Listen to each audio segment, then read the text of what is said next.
Okay, we are live. Hello, hello. Good evening. Good evening, everyone. Good evening, Holly. Thank you for being here with me today.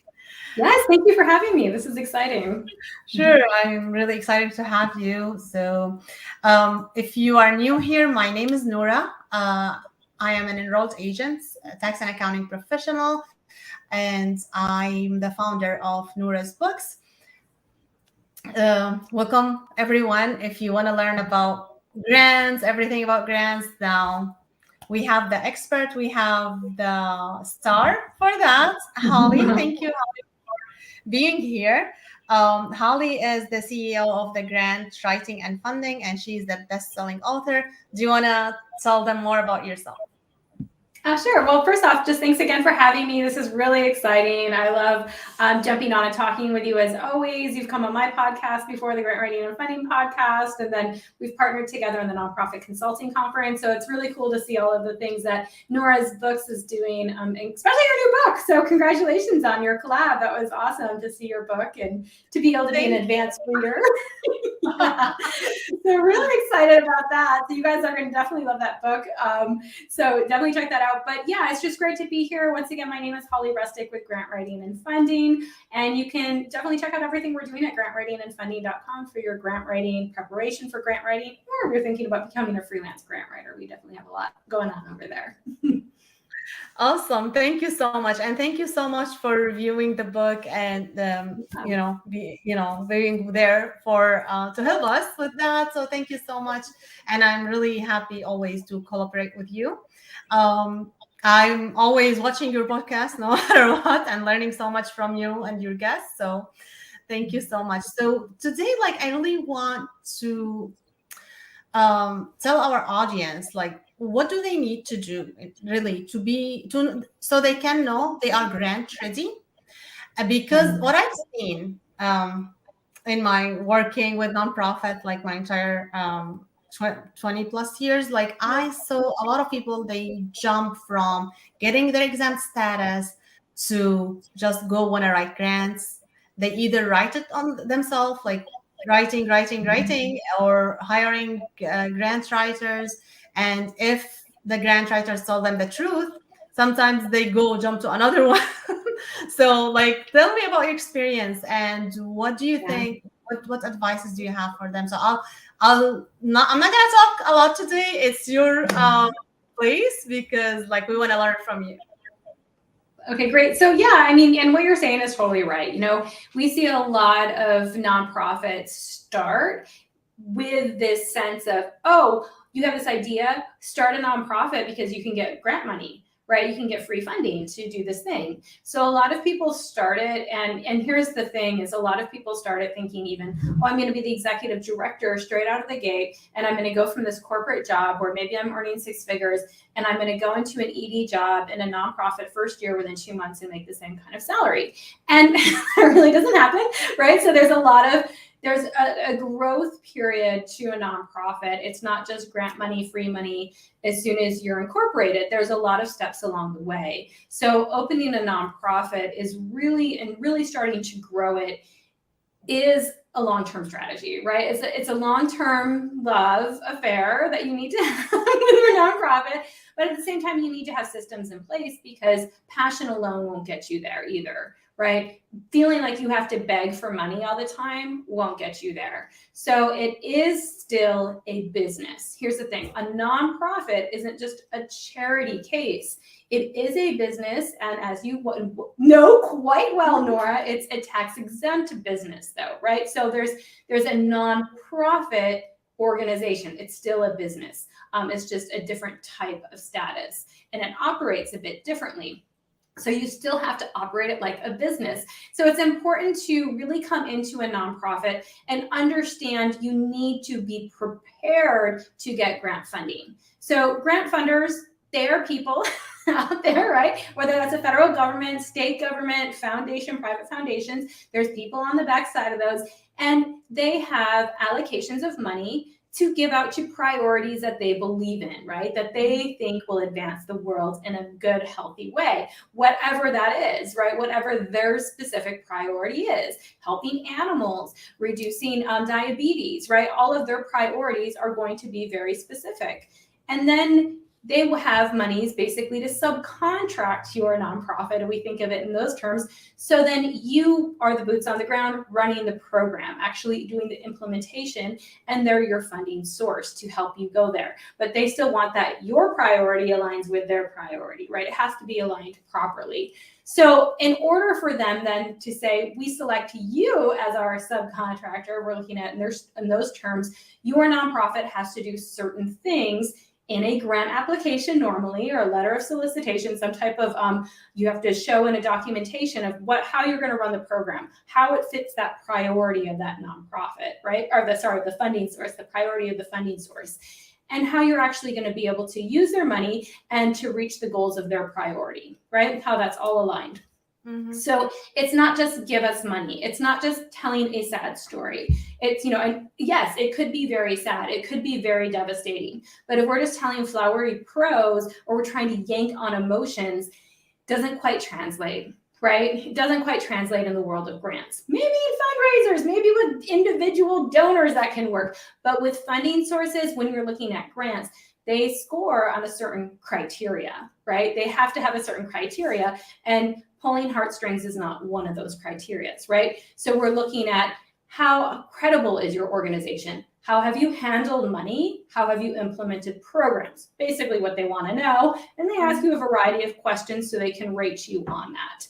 So you need to be prepared in that kind of rating to be able to have a good case to show we know how to handle money well, we know how to implement programs well, right? So there's steps to be able to show that. Once again, it's not just please give us money because of all of the tears or the heartache. It's not about that. You have to have data, you have to have sources, you have to be able to show case studies, those types of things, to be able to really present your case of we know how to manage money, we know how to implement programs.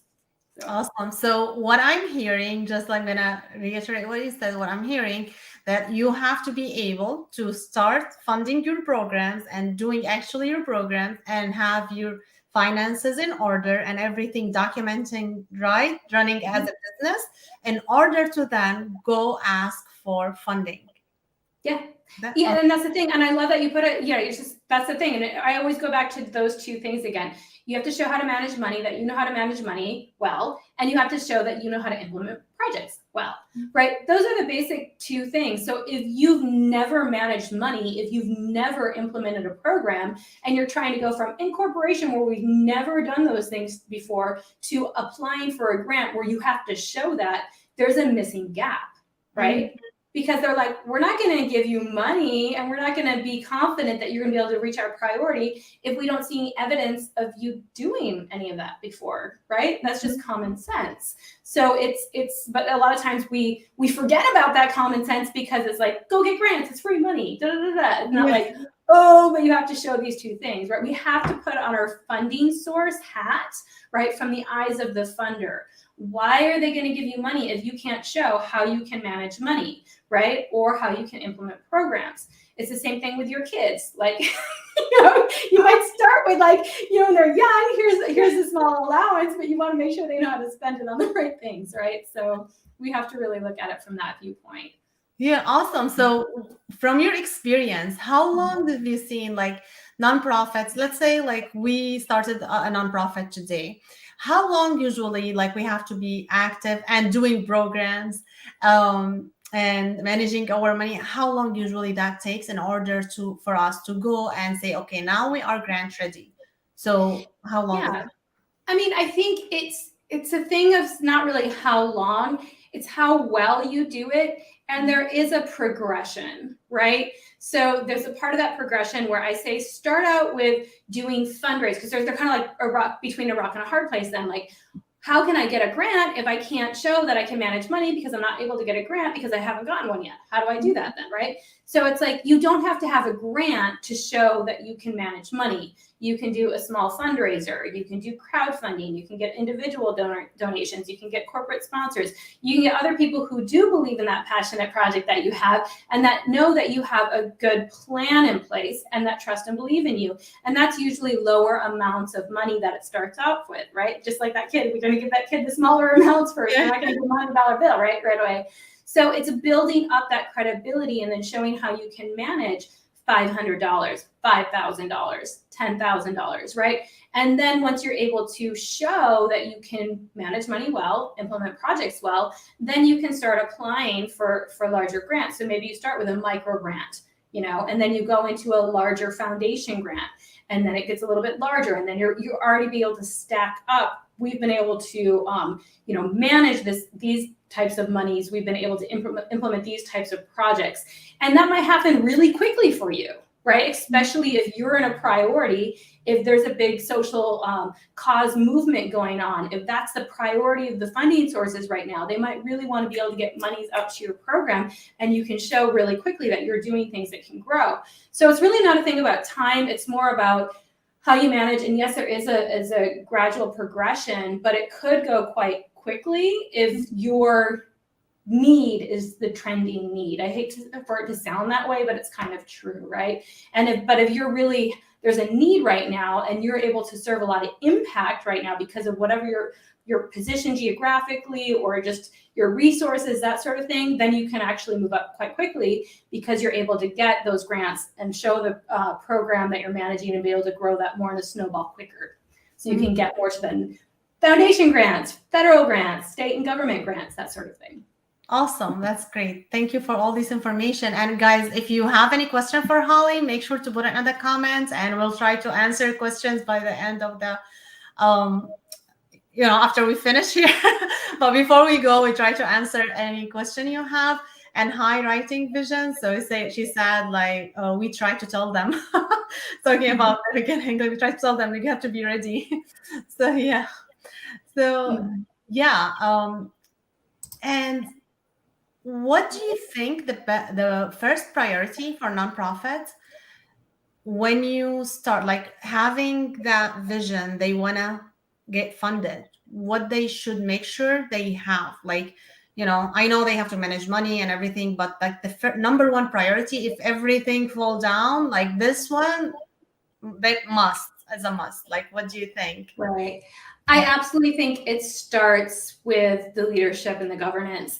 So, it starts with your board of directors. It starts with your mission and vision statement. It starts with the foundations of the nonprofit, right? It has to be clear. We have to have everything in order. And I kind of break these apart in 4 different ways. I look at organizational structure, right? So we're looking at the articles, we're looking at the bylaws, we're looking at your, your mission and vision, that sort of thing. The organization of the nonprofit really needs to be in order. We need to know what's going on from a governance sense. And then the next thing I look at is board structure. So then really looking at what are your term limits on a board? How do you remove ineffective board members? All of those types of things. It's really important for funding sources to know what this framework is because these problems may arise, right? Conflict of interest policy. A lot of times that is required when you're submitting grants, right? So we want to make sure we check off all these things. The third thing I really look at is your financial capabilities, right? And that's where you're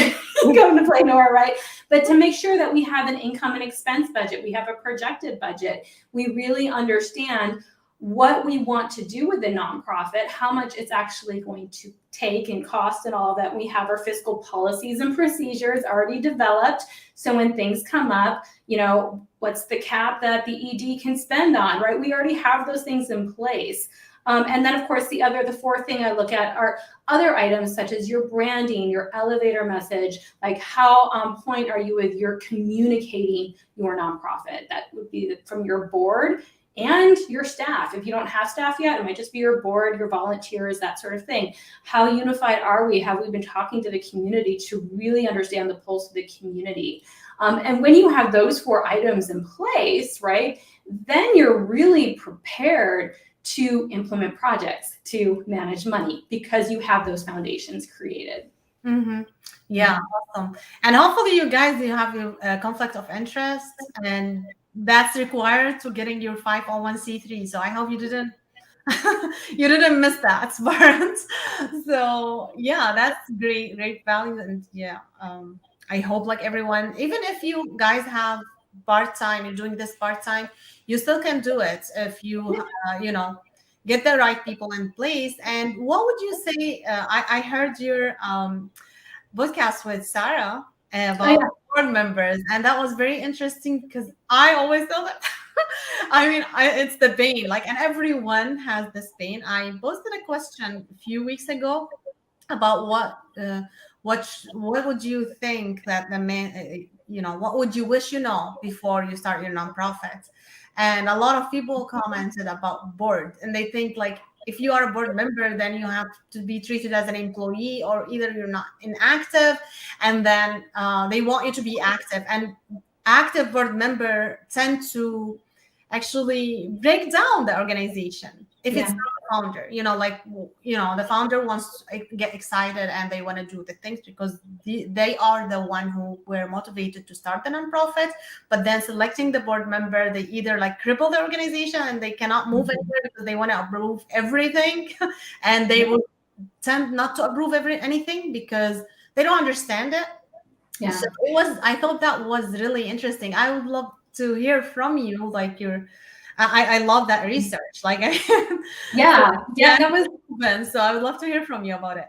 Yeah, and that was the research was done by Sarah Olivieri of Pivot Ground, and she has done extensive research into looking back at the 300 years of nonprofits in the United States, right, and to really look at the development of the best practices of nonprofit boards. And she basically spins the best practices on its head, and it's really a different type of revolution because we're used to, she kind of explained like the board of directors is really traditionally in these best practices seen as more of a monarchy. And it was really interesting. And she was saying that through case studies, through other ways, looking at this in research, she was looking at it going, these aren't really the best practices. And who says they're the best practices? We've just been using them for so long. So it's a really interesting podcast. You guys will definitely want to check that out. If that sounds, you're like, what? And a lot of people in that, and we did a webinar together, a lot of people in the webinar were like, wait a second, huh? It like took a minute to like shake their heads, right? But it was interesting information built upon research and case studies to show maybe this isn't the best practices. So yeah, you guys will definitely want to grab that. But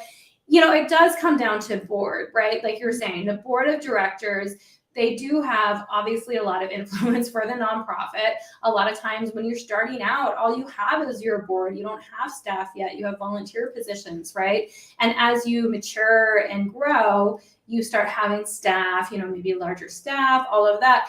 And these board members may rotate every 2 years, right? They may be so far from removed, like you're talking about from the founders, that what is their involvement? Is it still to guide the nonprofit, or should that be handed more off to the executive director and executive staff, right? So it's an interesting conversation for sure. Yeah, absolutely. Yeah, you guys don't want to miss that and go to Holly's podcast. I put her website and just go to her website and you'll find all her.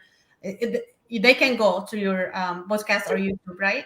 Yeah, you guys can click on the top. It's a podcast and it's there. We have a YouTube channel as well. So when you click on the podcast, you can see probably Sarah's face will come up because I think that was a pretty recent one. And then definitely check there. If you guys are more into videos like watching this, there's also the video of Sarah and I doing that interview too. So. Yeah, it's amazing. You don't want to miss any episode. Like she has great people and she talks also alone. And if you're a nonprofit world, you must subscribe to Holly's.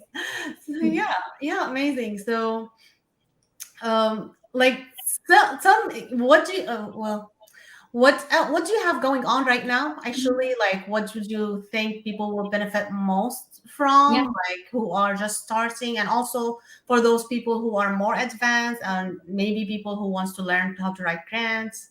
Sure. Yeah.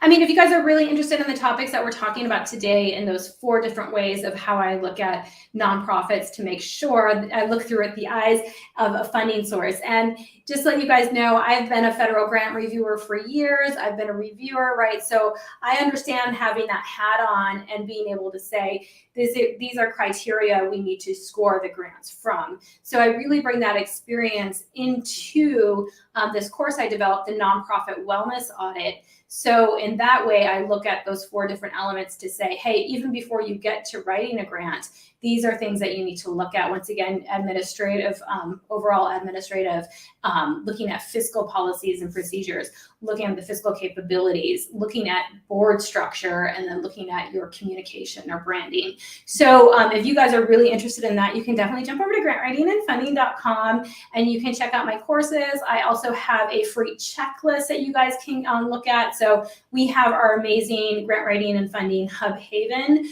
where you can join, and we have our grants formula short video series there, a bunch of other awesome grant writing tools. If you want to become a freelance grant writer, we have tools there. And if you're looking at positioning your nonprofit for funding, like we're talking about today, we have our top tips to position your nonprofit for funding. And that's all free. So you can definitely join that, and you'll be on our email newsletter list and all of that fun stuff, and be able to get our updates from our podcast. So that really sounds like some things that you want to tap into and see what we have. Definitely jump over to grantwritingandfunding.com, start on the button, or click on the button start here, and you can see all the goodies that we have to offer. Yeah. Awesome. And I put a direct link to the nonprofit fullness audit and the website, just the first part. So go search, guys. You don't want to miss it. And also, if you are looking to get ready and to start your programs, actually, before you are able to fund it, you must get to my mastermind, a master class. It's free, and it gives you all the goodies about like how to start the nonprofit rights, so you can go get grants after that. So, but I take care of the first, beginning piece. But also, if you are getting grants and everything, but you're still struggling with donor base, I can help you with that. So, like, come to us, like we can get you covered. That's right. Yeah, it's because it's, a lot of people, they, like I mentioned before, they start a nonprofit, super passionate, right? And it's needed, right? Your nonprofit is filling a gap in the community or in that sector. But it can be frustrating because it is running a business, and a lot of people don't come into it going, I'm going to learn how to run a business. They're saying, I want to, serve this need, right? I might be a social worker or something. And there's different hats that are needed for that. So that's where we can kind of fill some of those hats for you, because it can be frustrating trying to get something going, trying to recruit board members. You might not be looking in the right places, right? And trying to get other people passionate as well. And then being like, okay, what do I do? And you still have your full-time job and you're trying to do this. And there's a lot of moving parts. So let's try to get rid of, or let's actually get rid of a lot of that frustration for you guys by these tools that we've developed, because we've worked with so many nonprofits to help eliminate these roadblocks, right? Because we want you to be successful. That's the thing. There is a need for nonprofits to fill this gap, and nonprofits are the fastest growing industry in the economy in the United States. Since 2016, there's over 1.6 million nonprofits in the United States alone, and they contribute, I believe it's like 5.7% of the GDP. So employing jobs, right? All of these things that nonprofits do, and the causes you serve, but you also are, vendors, you also rent spaces, you also contribute to the economy. So it is powerful. You're not just a charity case, you are a business. You are a contributor to the economy. You solve needs, right? You fill gaps. So you step up into your power and know that you're supported by us. Yes, definitely. And just to add to what you said, like, it's great statistics. It's the third workforce, like manufacturing, retails, and then nonprofits. So it is really important. And like Holly said, it's a business. You have to run your nonprofit as a business in order to be successful. Otherwise, you won't go anywhere. It's going to stay small. It's going to be frustrating for you and for your beneficiaries and for your supporter. And you don't want to go that route. Just go to the right place. Join Holly classes, join my master class, listen to our podcast. I don't have a podcast, but I'm going live for you. so I have to go live everywhere, but you join Holly podcast, YouTube, her courses, her free goodies. Start somewhere, and I'm sure if you take it seriously, even with only the free stuff that we have for you, you can grow into Oh be yeah. able to afford everything we have for you, and you can build a strong nonprofit. We Mhm. need you. Everyone needs you. And since you actually got that motivated actually to start that nonprofit, that means you have a lot of things to offer that no one else in the world can offer the same thing in the same way you Mhm. can offer it. So you are unique, you are needed. So we are here to support you. And thank you Yeah. so much, Holly. I do you want to talk about the nonprofit consultant conference? Yeah, that would be awesome. So, if you're also a nonprofit consultant out there, or maybe you're thinking about transitioning at some point from, maybe you work at a nonprofit, but side hustle, retirement job, or just transitioning in general to being a nonprofit consultant, we have our second year nonprofit consulting conference online happening in August 23rd and 24th, so this summer. So you have plenty of time to check it out. We have amazing speakers. This is presented, the Nonprofit Consulting Conference online, presented by Founded Technologies. And we have a host of other sponsors, Bloomerang, GEMS. We also have EBS. So we have a lot of great sponsors. We also have people coming in. The speakers we have are amazing. We have 10 sessions over 2 days. We have 3 networking sessions as well. It is a great place to know when and how to grow your nonprofit consultancy. So if you're a newbie, if you're just thinking about becoming a nonprofit consultant, or if you're a seasoned nonprofit consultant, we have an amazing 2-day conference for you that will transform your business and your communities. So yeah, definitely sign up at nonprofitconsultingconferenceonline.com. And we can add it to the show notes probably, right, Nora? So at some point, so definitely check it out. And we have our early bird special going on until March 31st. So you would say 50% off the retail ticket. So that's amazing. So if this is like, yeah, that sounds interesting, grab your ticket now. Yeah, awesome, guys. You don't want to miss it. And don't worry, you don't have to travel. It's all online. So it's Yep. virtual. And the first time they did it, like Holly and the group, it was amazing. And it's going to be even better this time. So you don't want to miss it. So make sure to be there. It's fun. Oh, Uh, yeah. and you get a lot of experience. A lot of you will learn so much, actually. Yep. And you will meet great people who are doing the same thing you are doing. So yeah, Yeah. you did a great job already the first time. I'm sure it's going to be amazing this coming season. Yeah, so it's Mandy Pierce from Funding for Good and myself from Grant Writing and Funding putting it together. And we're really excited because we got so much positive feedback from the first year. It's really a place where, nonprofit consultants, we operate in isolation a lot of times. We work at home, we're in a silo. There isn't like a network necessarily in our community of nonprofit consultants where we work with nonprofits who, as you heard throughout this conversation, yes, it's a business, but it's different, right? There's different elements. So it is a very niche service industry, which is growing as well. And it's a place in this conference for people to really connect, to really get more knowledge on specific things. We have things as far as how to grow an email list this year. We also have on, how to do value-based pricing. So there's a lot of different things that are very just needed for your business to understand in this specific sector. So thanks again, yeah, and thanks for popping it. Nice you popped it in the chat there, in the comment box. So thanks for putting it in. Sure. So yeah, guys, you don't want to miss it, and just plan for it. Yeah, anything else you want to share with them, Holly, that you want, last minute thing? Sure. I just want to thank Writing Visions for hanging out with us today that I see in the chat. And just give a shout out again to you, Nora, for selecting me today to come on and be a featured speaker with you. This is so much fun. I always love chatting with you about nonprofits. And of course, for all of you who are thinking about starting the nonprofit, or you're already in that position where you started a nonprofit, but you're feeling frustrated, you're not getting the funding that you really hoped you could, you don't really know what I know there's a pivot or a tipping point somewhere, but I just don't know where that is. Please come to us. I guarantee we have resources that are going to help you and that are really going to take that frustration off your plate, and really, just help you reach your goal and your vision. So yeah, thanks so much.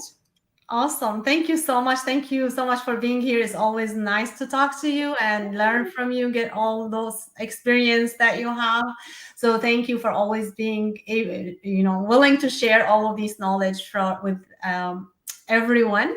So thank you so much. And you guys remember, this is tax season. So as a nonprofit, you have to do 990. So whether it's the N card, easy, or the long form, just remember to do it. And if you need help, feel free to reach out to me. I have the link tree here in the banner, so you can go there, book a call, and we'll be able to help you. And make sure also to check the website for Holly, so, and see everything great she has for you, and let us know if you have any question in the comment if you're watching in the replay, and we'll talk to you soon. Have a great night. Thanks, Nora. Thanks, everyone.